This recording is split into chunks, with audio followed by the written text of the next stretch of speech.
নমস্কার, আমি অর্পিতা মাইতি। আমি আজকে কোনো ব্লগ ভিডিও নিয়ে আসিনি আপনাদের কাছে। আমি এনেছি কিছুদিন আগে ঘটে যাওয়া যে একটা মর্মান্তিক কাহিনী, সেইটা নিয়ে কিছু বলতে এসেছি।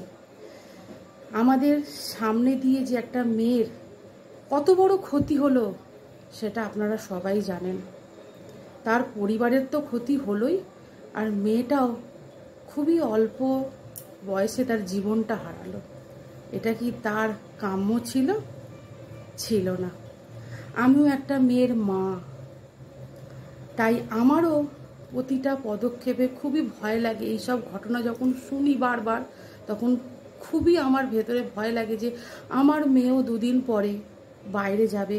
ধরুন পড়বার জন্যই গেল বা কাজের সূত্রেই গেল, যাবে তো, কিন্তু আমরা ঘরে বসে থাকতে পারবো না শান্তিতে। আমাদের একটাই ভয় থাকবে, আমার মেয়ে কারুর কবলে পড়ে গেল না তো, কারুর হাতে ধর্ষিত হলো না তো। এই সব ভেবে ভেবে আমাদের জীবন কাটবে। আমরা কি সমাজে বাস করছি আপনারাই বলুন। যে কোনো এখন মেয়েদের জীবন সেফটি নয়।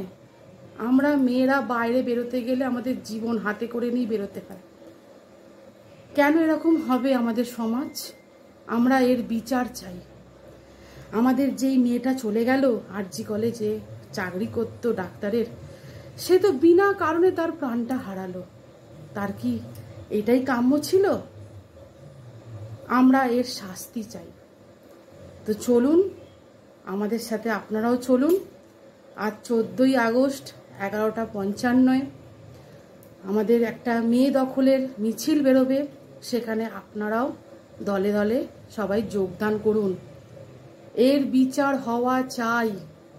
এর বিচার না হলে দিনের পর দিন আমরা একের পর এক সন্তানকে, মেয়ে সন্তানকে এরমভাবেই হারাবো।